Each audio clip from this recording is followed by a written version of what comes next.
축복합니다. 반갑습니다. 사랑합니다.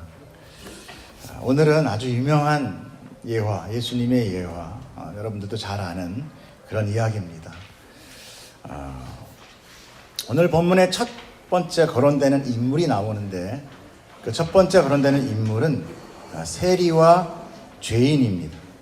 그들이 예수님의 말씀을 들으러 가까이 오늘 나왔다라는 것으로 오늘 본문이 시작됩니다. 여러분, 이것이 누가복음 15장 전체의 서론이 되는 이야기입니다. 그것이 주제이며 핵심이 된다는 것을 여러분 기억하시면서 오늘 본문을 보면 좋을 것 같습니다. 여러분, 누가 예수님께 나왔습니까? 세리와 죄인이었습니다. 그들이 왜 예수님께 나아갔습니까? 말씀을 듣기 위해서입니다. 그런데 바리새인과 서기관들은 역시 말씀을 듣기 위해서 나온 것 같지만 예수님의 말씀에 집중하는 것이 아니라 세리와 죄인들이 가까이 온 것에 대해서 불쾌해하고 수군거렸다라는 상황 설명이 그들의 마음이 부연 설명되고 있다는 것입니다. 여러분, 유대인들의 잘못은 그들의 종교적 열심을 탓하는 것이 아닙니다. 여러분도 열심히 해야 돼요. 하나님께서 뭐라고 그랬습니까? 너희가 이들보다 못하면 안 된다. 천국 못 들어간다 그랬습니다. 바리새인보다 못하면. 바리새인은 어떤 사람들입니까? 율법을 지키기 위하여 목숨까지 바친 사람입니다. 안식일날 전쟁이 일어나서 안식일이 되면 그들은 전쟁을 하다가 창칼 놓고 쉬는 자예요. 그들이 적군이 와서 목을 베면 그냥 앉은 채 베어지고 뒤따라오면 도망가지 뛰어서 도망도 안 갑니다. 등에서 죽이면 그냥 죽을 정도로. 여러분, 그럴 수 있어요? 그 정도로 율법을 지키는 자들. 예수님께서 그들을 비난하고 있었지만 그들보다 율법 지키지 못하면 천국 못 간다. 우리는 과연 누가 천국 갈 수 있겠습니까? 그런데 이들이 잘못한 것이 뭐냐? 죄라는 것. 그것을 자기 마음대로 해석하고 규칙을 만들어서 자기들이 사람을 정죄했다. 사람들을 정죄했다. 즉, 그 사람은 선하다, 그 사람은 악하다라는 것을 자기 생각으로 결정지었다는 것입니다. 죄는 도덕적이나 세상의 규범을 어기는 것으로 여러분이 착각을 하신다면은 신앙생활에 큰 오류가 생깁니다. 우리는 세상의 도덕과 규범을 따라가는 자들이 아니라 그렇게 살지 말라는 것이 아닙니다. 그러나 우리는 하나님의 뜻대로 행하는 자입니다. 여러분, 이것을 분명히 하셔야 돼요. 착하게 사는 자. 교회 다니니까 착하게 사는 거. 아니요. 세상의 사람들도 착한 사람 많아요. 오히려 타종교 사람들이 더 착합니다. 좀 교회 사람들이 좀 딱딱해. 오히려 좀 더 독해. 그런데 불구하고 유대인들은 하나님의 뜻도 잘 알지 못한 것입니다. 그래서 자기들 마음대로 사람을 정죄하고 구분해 버린 거예요. 사실 우리 모두가 그렇게 살고 있습니다. 왜요? 저 사람은 악한 사람, 저 사람은 선한 사람. 그러므로 죄는 모든 사람에게 적용되고 있다는 것도 잊지 말아요. 나는 선하구나. 나는 하나님 믿으니까 선하겠지. 저는 안 믿네. 쟤는 악하네. 이렇게 정죄할 수도 우리에게는 자격이 없다라는 거죠. 그런데 놀라운 것, 오늘 말씀 중에서 놀라운 것이 바로 무엇이냐? 바로 이 점이에요. 그런 죄인들 중에 어떤 죄인이 하나님의 말씀을 듣기 위하여 가까이 나왔다는 것입니다. 바로 여러분들이에요. 많은 죄인들 가운데 우리가 하나님의 말씀을 듣기 위하여 오늘 이 자리에 나왔다는 것. 이것이 과연 가능한가? 내 의지로 가능한가? 아니라는 것입니다. 그러므로 우리는 어떤 선한 일을 더 많이 할 것인가를 고민하기보다 내가 얼마나 하나님의 말씀을 들으려 하는가에 더 관심을 갖고 그 말씀에 순종하기 위해 노력하셔야 돼요. 오늘 누가복음 15장은 이 세 가지의 비유로 이루어지고 있습니다. 여러분들 잘 아는 이야기죠. 100마리의 양 중에 한 마리 잃어버린 양, 99마리를 등에 두고 나왔다. 그 이야기는 첫 번째 의미는 바로 회개할 것 없는 것 같은 그런 바리새인과 서기관들 99마리의 의인이라고 자칭하는 자들, 그것이 아니라 오히려 죄인이라고 하는 이 뭐랄까요, 세리와 죄인들, 이들이 한 마리로서 그들이 회개할 때 천국에서는 더 큰 잔치를 벌인다. 그래서 많이 우리가 전도하고 많은 사람들을 회개시키자, 이런 선한 뜻으로 우리가 알고 있습니다. 1차적인 거는 맞아요. 그러나 우리가 1차적으로만 알면은 자칫 또 하나님의 그 심오한 그런 뜻을 우리가 또 좀 스킵할 수 있어요. 그래서 우리가 좀 더 깊이 오늘 공부하고라고 합니다. 왜 제가 더 깊이 깊다라는 것은 그 안에 더 새로운 게 있다라는 것이 아니에요. 여러분, 성경은 항상 누구가에 대한 이야기다? 예수 그리스도와 십자가에 대한 이야기입니다. 이걸 놓치면 안 돼요. 그런데 회개가 중심이 되면 뭐가 돼요? 사람이 중심이 돼요. 그렇죠? 내가 회개하는 것이 이렇게 하늘의 기쁨이 되는구나. 내가 회개해야지. 요거로 끝이면 이게 인본주의가 되는 거죠. 성경은 인본주의가 아니에요. 성경은 예수 그리스도가 중심이 되어야 됩니다. 여러분 꼭 이것을 기억하고 성경을 보시면 여러분 틀림없이 진리를 발견할 수 있을 것입니다. 자, 이 세 가지 비유의 오늘 첫 번째 이야기들 한번 1절부터 3절까지를 한번 읽어보세요. 시작. 모든 세리와 죄인들이 말씀을 들으러 가까이 나오니 바리새인과 서기관들이 수군거려 이르되 이 사람이 죄인을 영접하고 음식을 같이 먹는다 하더라. 예수께서 그들에게 이 비유로 이르시되 라고 나와 있습니다. 예수님께서 그들에게 비유로 이르시되 라면서 이제 15장 안에서 세 가지 비유가 시작됩니다. 그런데 이 비유라는 말이 세 가지인데도 불구하고 비유들이라는 어떤 복수로 사용되지 않고 본문의 그 비유라는 단어, 파라볼레의 용법이 단수로 되어 있다는 것에 여러분 집중해야 되는 것입니다. 그래서 15장은 주님이 우리에게 이 세 가지의 비유를 이야기하고 있지만 사실은 하나의 비유를, 하나의 말씀을 가르치고 계시다라는 것을 우리가 알아야 돼요. 근데 우리가 성경만 그냥 해석본만 읽으면 알 수 있다, 없다? 없다. 그래서 누가 필요하다? 목사가 필요하다. 그러니까 목사는 맨날 복 준다, 잘 살아라 마라 이런 얘기하는 게 아니라 이런 거 찾아서 얘기해 주기 위해서 목사가 필요한 거다. 잘했죠? 자, 그렇기 때문에 오늘 이 세 가지의 비유는 하나님께서 예수님을 통하여 또 예수님께서 우리에게 한 가지 점점 반복적이며 점층적으로 뭔가를 가르쳐 주시기 위함이다라는 것이죠. 자, 그럼 우리 첫 번째 비유를 한번 보도록 할까요? 4절부터 읽어보겠습니다. 시작. 너희 중에 어떤 사람이 양 100마리가 있는데 그 중에 하나를 잃으면 99마리를 들에 두고 그 잃은 것을 찾아내기까지 찾아다니지 아니하겠느냐? 또 찾아낸 즉 즐거워 어깨에 메고 집에 와서 그 벗과 이웃을 불러 모으고 말하되 나와 함께 즐기자, 나의 잃은 양을 찾아 놓았노라 하리라. 아멘. 자, 잃어버린 양의 비유가 드디어 시작이 되고 있어요. 성경에서 양을 비유로 사용한 것은 상당히 많습니다. 제가 찾아봤더니 50회 이상이에요. 다 못 찾았어요. 그만큼 주님은 양을 자주 비유로 사용하고 있습니다. 그 이유는 그 당시 그 팔레스타인 지역에서 일찍부터 가축으로 기른 것이 양이에요. 길러졌기 때문에 유대인들이 양에 대해서는 너무나도 우린 잘 모르죠. 우리는 농사 짓는 민족이지만 거기는 목축하는 민족이거든요. 그래서 그들에게 이 양을 통하여 얘기하면 그들은 너무나 금방 그 의미를 알아듣게 되는 거죠. 자, 양의 습성을 비유로 얘기하는데 그 특성이 뭐가 있느냐? 보통 이 양에 대한 이야기는 교회 조금만 다녔어도 목사님들이 많이 이야기합니다. 양의 습성은 이런 습성이다 얘기하는데 저도 목사니까 여러분들에게 또 가르쳐 드리도록 하겠습니다. 첫 번째, 양의 습성은 그 목자의 음성을 알고 따른다라는 것입니다. 그러니까 굉장히 뭐랄까요, 자기가 아는 목소리만 의지한다는 거죠. 다른 사람의 목소리를 들으면 즉시 두려워하고 도망갑니다. 두 번째, 양은 순하지만 무척 고집이 셉니다. 그리고 예민해요. 굉장히 겁이 많아요. 그래서 양이 누울 때는 자기가 굉장히 안전하다고 여겨질 때 외에는 절대 안 눕는다고 합니다. 항상 서 있대요. 조금만 불안해도 절대 안 눕는다고. 자, 세 번째, 양은 굉장히 무기력합니다. 힘센 맹수는 당연하고 파리가 자기 코 안에다 알을 까도 이걸 제거를 못해요. 털어내지도 못합니다. 이만큼 무기력해요.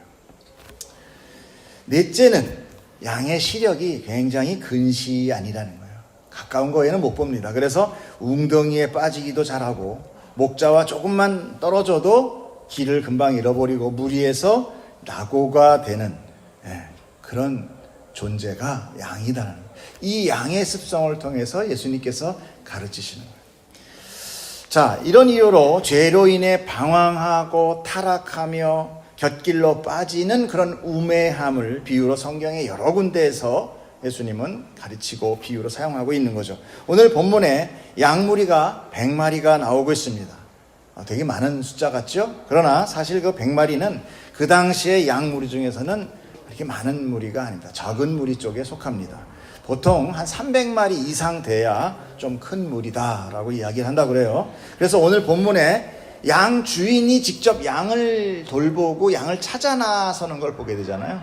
그거는 양 주인이 직접 치는 좀 적은 무리라는 것을 의미하는 거예요. 안 그러면 다 목자들을 이렇게 돈을 주고 이렇게 용병들 모아서 그래서 양무리를 친다고 그래요. 많게는 뭐 1000마리, 2000마리까지도 친다고 그래요. 그런데 이 작은 무리를 예수님께서 왜 하필이면 들고 있는가? 바로 작디 작은 이스라엘 민족. 이스라엘 민족을 비유하기 위해서 이 적은 양의 무리를 사용하고 계시다라는 거죠. 자, 하지만 그럼에도 불구하고 양 주인 혼자서 양 100마리를 돌보는 것은 아니에요. 이 정도 규모면 보통 3명, 4명 정도가 한 팀이 돼서 양을 돌보는데 저녁이 되면 임시 울타리를 만들고 양을 그리로 들여보냅니다. 그러면 이제 아침에 풀어놓기 전에 양의 수를 항상 확인하는데 이제 그 들여보낼 때 하나하나 세면서 이제 그 다시 수를 체크하게 되죠. 그 오늘 비유의 이야기는 그때 세보니까 저녁 때 세보니까 양 몇 마리가? 한 마리가 부족하더라는 거죠. 그래서 주인은 그 양을 찾아 나섰고 나머지 양치기들은 이제 양무리를 당연히 지키고 있었겠죠. 그러나 그런 광야 속에서 특별히 밤은 지금 우리의 명동거리를 생각하시면 안 됩니다. 호난이 뭐 이렇게 완전 깜깜한 거, 칠흑 같은 밤이죠. 거기다가 맹수까지 있어요. 그럼 맹수가 움직이는 시간은 사실 사람도 굉장히 위험한 시간이에요. 그런데 그런 양을 잃어버리면 보통 어떻게 하느냐? 밤에는 할 수 없이 그 양의 운명에 맡기는 수밖에 없어요. 그래서 기다렸다가 여명이 트면 밝아지면 그때 아침 부랴부랴 가서 이제 양을 찾죠. 대부분 어때요? 양 시체만 찾아갖고 오겠죠. 시체도 없을 수가 있어요.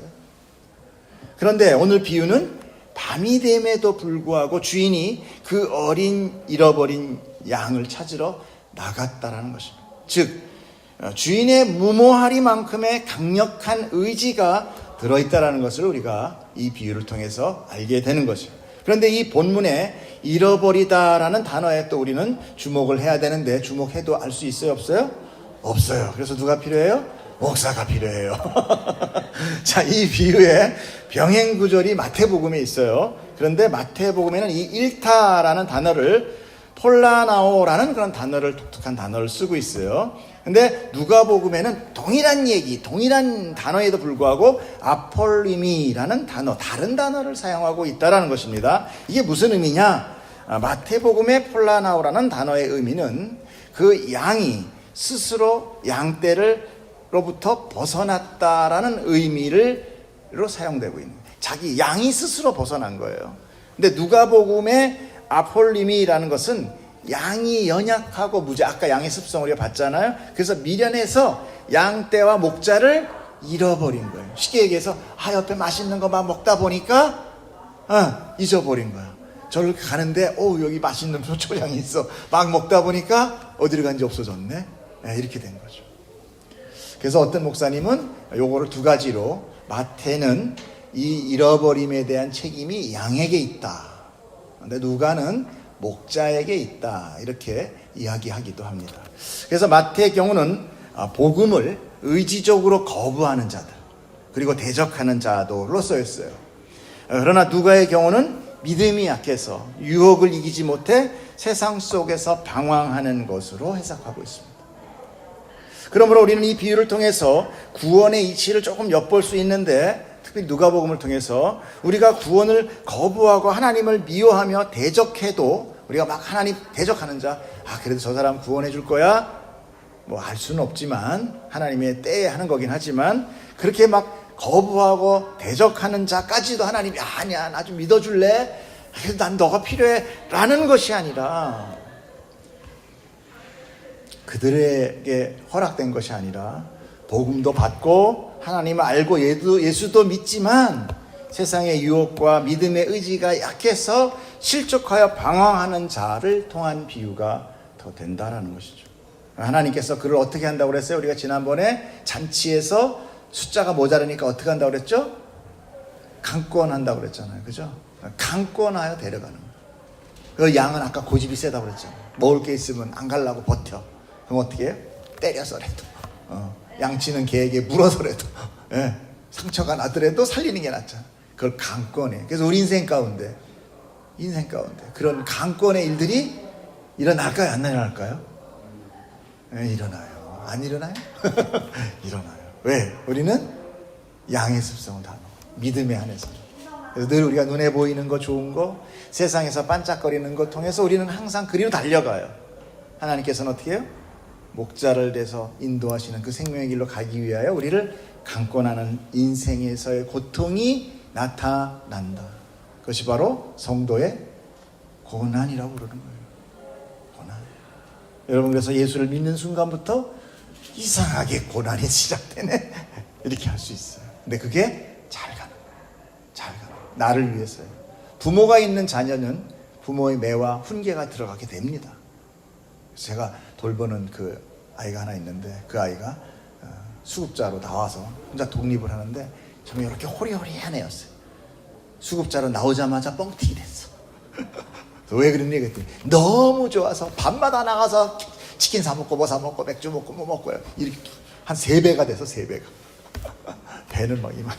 내가 별명은 심형래라고 져줬습니다. 그런 게 바로 우리예요. 우리는 그냥 마음대로 살아라. 그럼 어떻게 돼요? 나의 몸이 어떻게 되든 쾌락으로 하게 돼 있어요. 그러므로 인생 속에서 믿음의 고난을 우리는 기뻐해라, 감사해라 하는 이유가 바로 그것입니다. 그러므로 복음을 거부하는 바리새인과 서기관을 비유하시며, 또한 잃어버린 자, 세리와 죄인을 찾아 기필코 구원해 내시는 이야기로 사용된 것 같다는 거죠. 자, 그 말씀이 4절 말미에 절절하게 나타나 있어요. 한번 읽어볼까요? 자, 시작.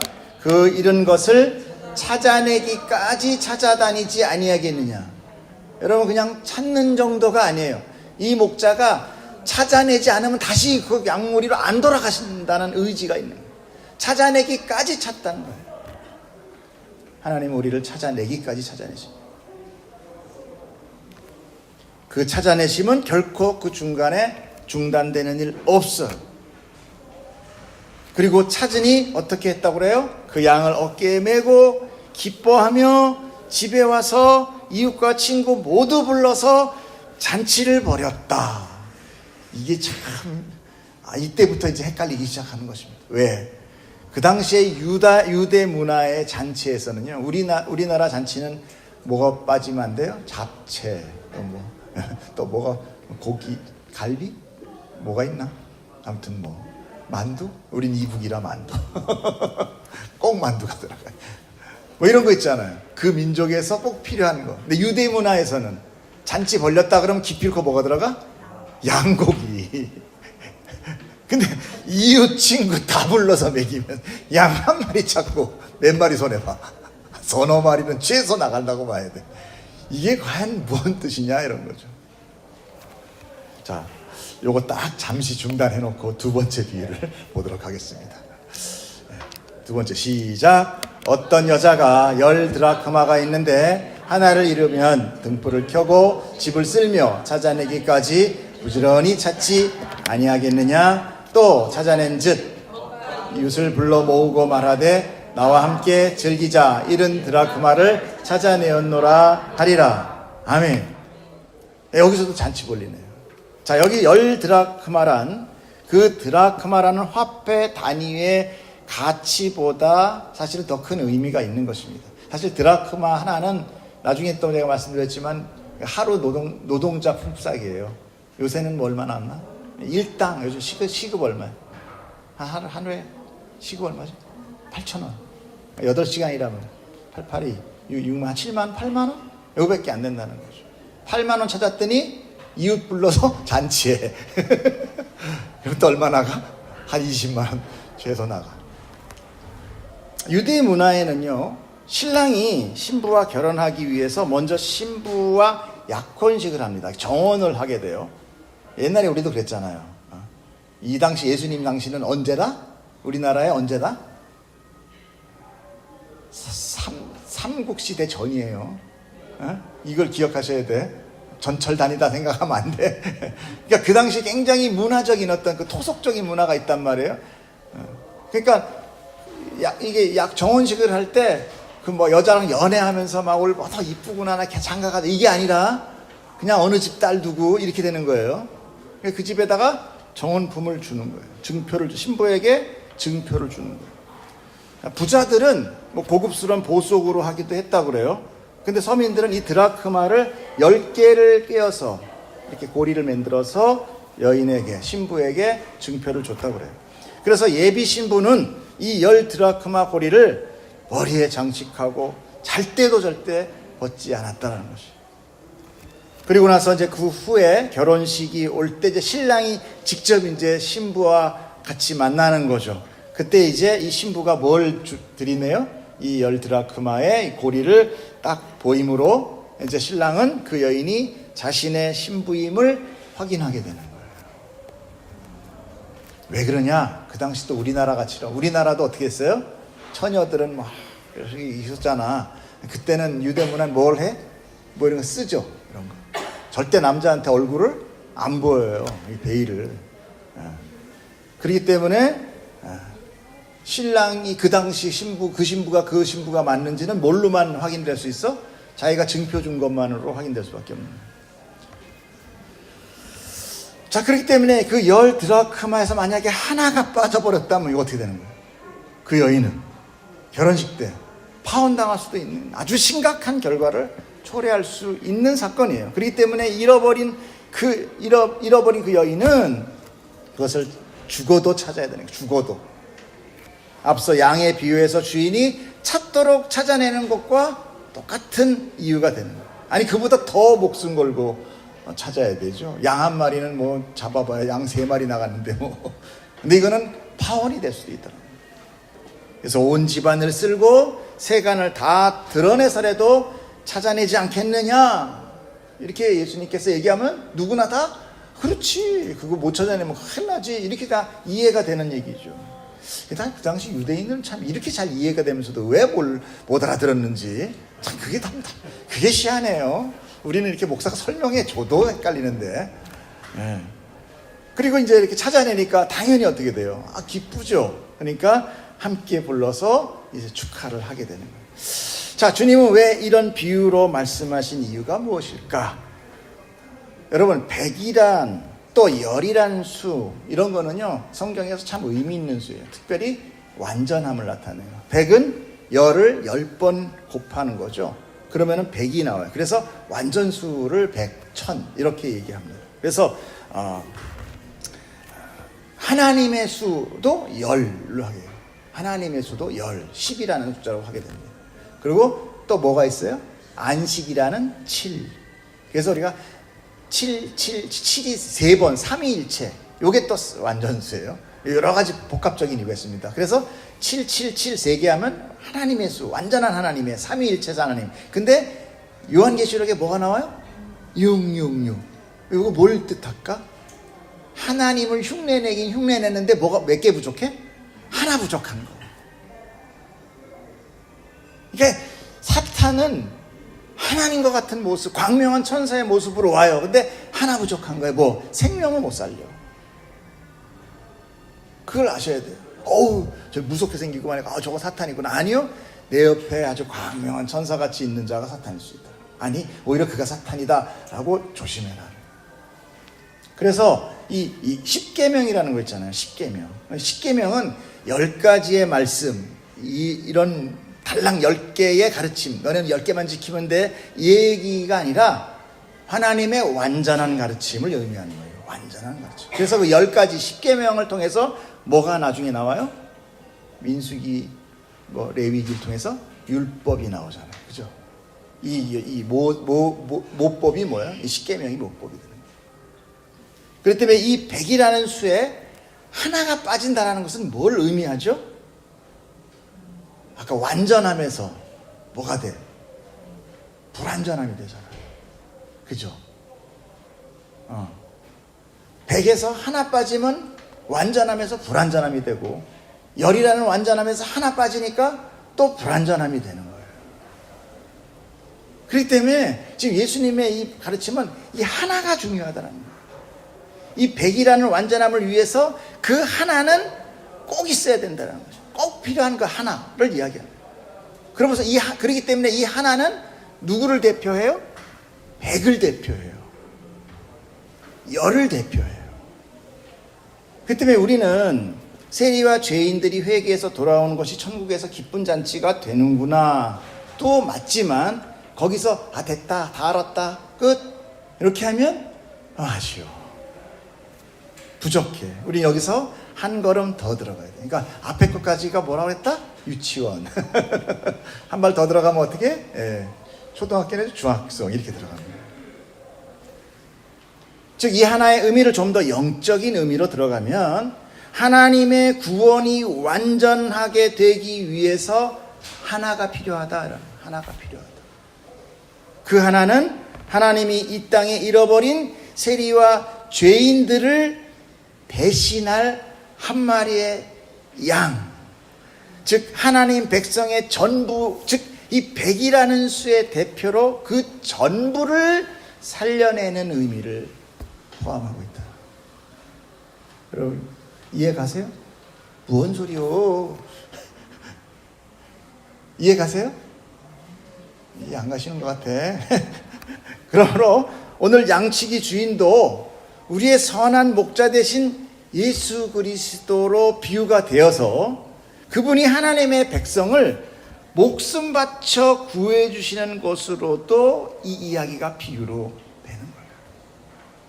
또한 우리를 대표해서 예수님이 어떻게 했습니까? 죄를 대신하여 십자가를 지셨잖아요. 하나가. 그랬더니 누가 살아? 100이 되는 거야.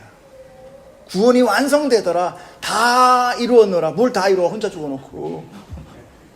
혼자 회개했으면 혼자 끝나야지. 근데 우리가 그 이름만 부르고 그 안에 들어감으로 인하 연합됨으로 나머지가 완성돼.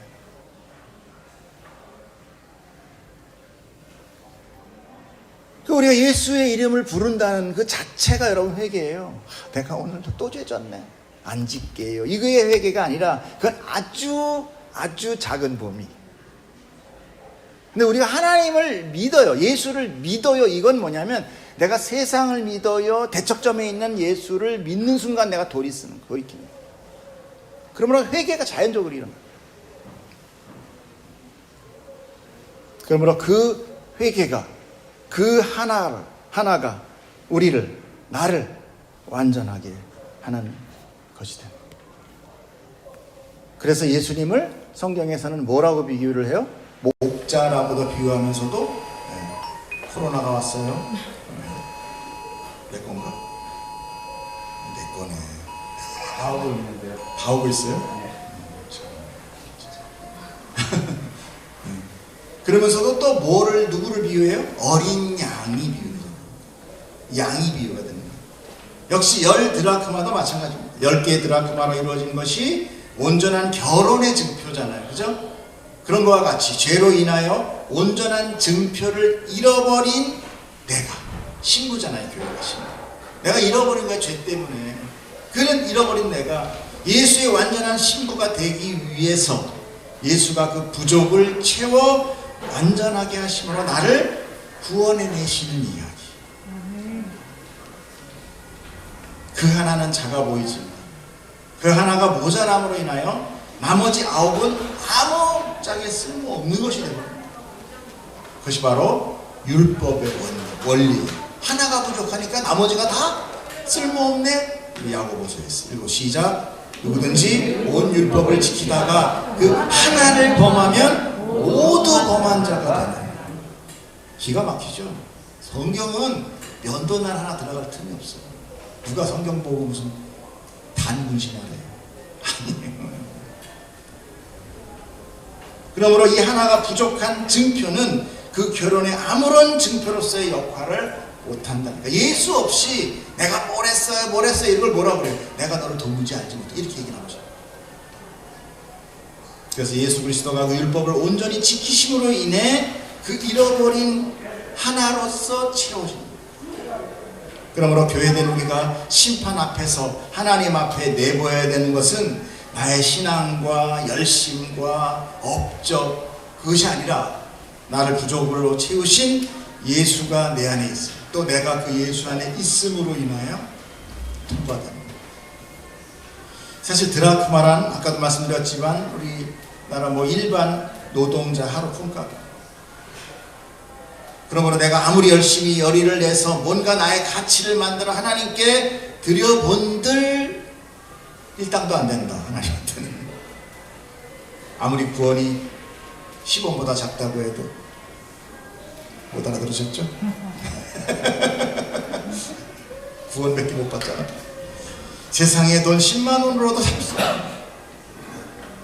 구원은 생명을 의미하기 때문에 과연 생명의 가치가 10만 원이겠습니까?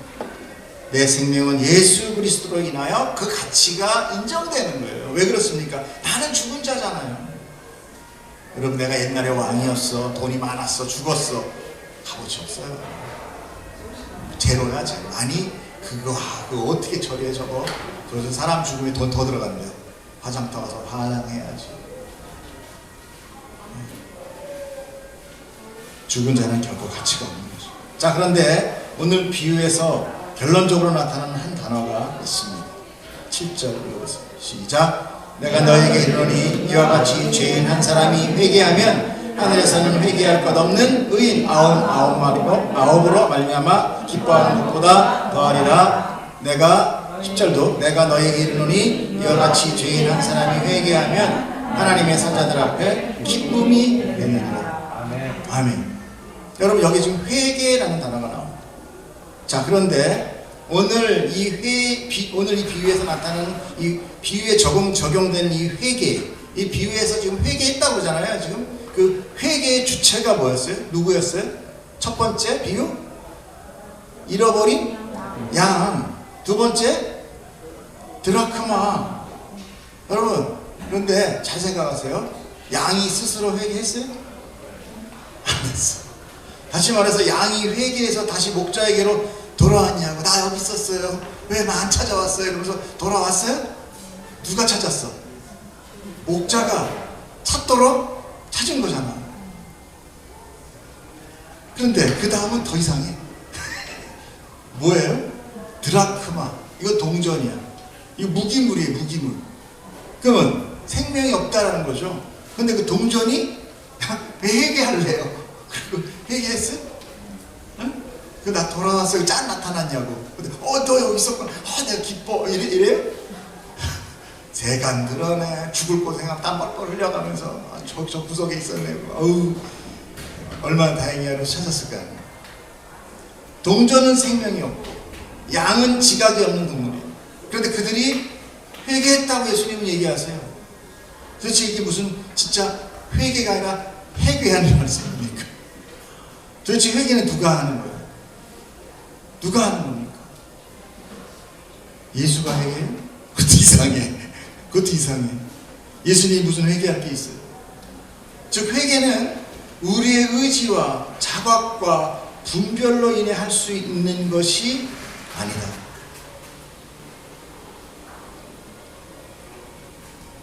회개는 하나님이 나를 찾으심으로 일어납니다. 여러분은 그동안 어떻게 회개했습니까? 회개해야지. 정말 너무 막 살았어. 아이씨, 회개해야지. 여러분 맞아요. 여러분 회개하셔야 돼요. 그리고 우리가 정말 죄에서 돌이키는 거 그거 하지 말라는 건 아닙니다. 그러나 진정한 나에게 생명되는 그 회개는 누가 한다? 하나님이 나를 찾음으로 이루어진다. 그러므로 회개는 결코 죄로 인해 죽은 자, 지금 죽은 자랑 똑같잖아요. 양, 드라크마. 일어날 수 없는 거예요. 그래서 비유가 지각 없는 양이며 무생물인 동전으로 비유된 것입니다. 그게 나라는 거예요. 그러므로 회개는 오직 하나님에 의해 찾아진 자. 그것을 주님은 이렇게 말씀하십니다. 생명책에 기록된 자. 즉 택한 자에게만 일어난다는 것입니다. 그러니까 회개, 구원 이거는 인간 측에서의 어떤 의지를 발동해서 내가 구원받아야지가 아니에요. 그러니까 여러분 예수님을 부인하고 하나님을 부인하고 여러분이 복음을 전하는 것을 극구 부인하는 자를 불쌍히 여기십시오. 그러니까 하고 싶어도 못해요. 안 열립니다. 육의 존재가 어떻게 영을 인식하고, 그러니까 하나님은 인간에게 포착되지도 않고 인식되지도 않아요. 하나님이 계시하지 않으면 몰라요. 그래서 계시의 종교입니다. 이 기독교. 절대 인간의 노력으로 되지 않아요. 그러나 불교는 어때요? 면벽 3년, 20년 하면 색즉시 공고 이러면서 나오고 없더라. 나도 없더라. 그러므로 내가 회개했다고 해서 나 회개했어. 나 이제 회개해가지고 예수 믿기로 했어. 이걸로 천국 가는 게 아니에요. 이 말이 바로 나더러 주여 주여 한다고 다 천국 가는 것 아니다. 그리고 성경은 우리에게 분명히 기승전결을 이야기하고 있어요. 그런데 우리가 다 무시해요. 왜? 내가 아무것도 아닌 게 돼버려요. 성경을 읽다 보면 내가 너무 아무것도 아닌 게 돼요. 인정이 안 돼. 너무 비참해. 그리고 계속 나를 그 안에다 갖다 놔요. 회개마저도 내가 회개해야 돼. 내가 믿어야 돼. 그러면 어떻게 되느냐? 하나님은 나로 인하여 구원자가 되기도 하다가 또 버려짐도 당하다가 이거 아무것도 아닌 존재가 되버려요. 그게 인본주의. 이 말은 내 의지로 아무리 예수를 주로 믿겠다고 해도 하나님의 택하심 없다면 그것은 다 의미 없는 것이라는 것입니다. 제가 의미 없다고 말하는 것은 사람의 회개는 구원에 이르게 할 수 없다는 것입니다. 우리 회개는 나의 자각이 아니에요. 예수 그리스도가 선한 목자가 되어서 어둠의 세상 속에서 방황하며 사는 나를 찾아 비로소 내가 회개한 자가 되는 것입니다. 오늘 비유도 보세요. 양을 찾으니 회개한 것이고 동전을 찾으니 회개한 것이라고 말씀하셨습니다. 찾은 후에 양이 회개했단 말 없고 회개할 수도 없으며 동전을 찾으니 동전이 회개한 것도 아닌 것이에요. 그냥 찾음으로 그것을 회개다라고 얘기하고 있어요. 그러므로 우리의 구원은 나의 믿음의 노력으로 인하여 완성되는 것이 아니라 오히려 예수 그리스도의 홀로 완성하신 믿음을 선물로 받는 것이에요. 믿음은 선물이다. 그래서 그 믿음을 받은 자에게 뭐라고 얘기합니까? 하나님이 의인이라 칭해 줄게. 그래서 그것이 이신칭의라는 것입니다. 의인이가 아니라 의인이라고 칭해준다. 우리의 의지적 회개는 아침에 회개하고 다시 일상의 죄 속으로 돌아가 버리는 것이 우리 회개의 현실이죠. 그것이 무슨 회개예요? 무슨 의미가 있어요? 하나님의 나라는 사람의 노력과 거룩함으로 인해 완성되는 것이 아니라 오직 한 명의 의인이 회개함으로 완성되는 것입니다. 누구예요? 예수 그리스도죠. 그러므로 우리의 구원은 오직 예수 안에서만 가능한 것입니다. 예수 이름 외에 그 어떤 생명의 길은 없어요. 여러분 없어요. 없어요. 절대 없습니다. 그러므로 우리의 구원은 예수 그리스도가 나를 찾으심으로 인하여 이미 완성된 거예요. 그러나 이 삶을 통하여 완성되어지고 있으면 또한 완성될 것입니다. 그래서 내 삶이 내 뜻대로가 아니라 하나님의 뜻대로 나를 몰아가게 되므로 이렇게 힘들고 마치 점점 더 후퇴하는 것 같은 삶을 살게 될 수도 있다. 이것이 성도의 고난이 낮아지는 삶이니 십자가의 삶이니 내가 죽고 예수가 산다는 고백 안에 이것이 들어있는 거예요. 우리 말로만 우리 그래요. 내가 죽고 내가 십자가에 걸려 내가 죽어야지 내가 죽어야지 그러면서 왜 나 죽여요? 오늘도 삿대질 하는 게 우리의 모습입니다. 이제 우리는 다음 주에 너무나도 잘 아는 탕자의 비유. 이거는 뭐예요? 아까는 100에 하나. 두 번째는 10 중에 하나. 이건 뭐야? 2 중에 하나. 점점 저희가 집약되면서 누구를 강조하고 있어요? 누구를 강조하고 있어요? 예수 그리스도. 여러분 안에 예수 그리스도가 오늘도 함께 하시길 축복합니다. 그때 내 회개가 예수로 인하여 완성되고 있습니다. 여러분, 내가 이 예배 가운데 오늘은까지 좀 몸도 찌뿌둥하네, 내가 예배 좀 와주신 거 아닙니다. 만약에 그렇게 와주셨으면 여러분 그냥 종교 행위로 끝납니다. 그러나 예수가 오늘 나를 찾아 불렀으면 오늘 그 구원은 여러분 것이 아니라 예수로 인하여 그 하나로 완성되는 것입니다. 축복합니다. 기도하겠습니다. 할렐루야.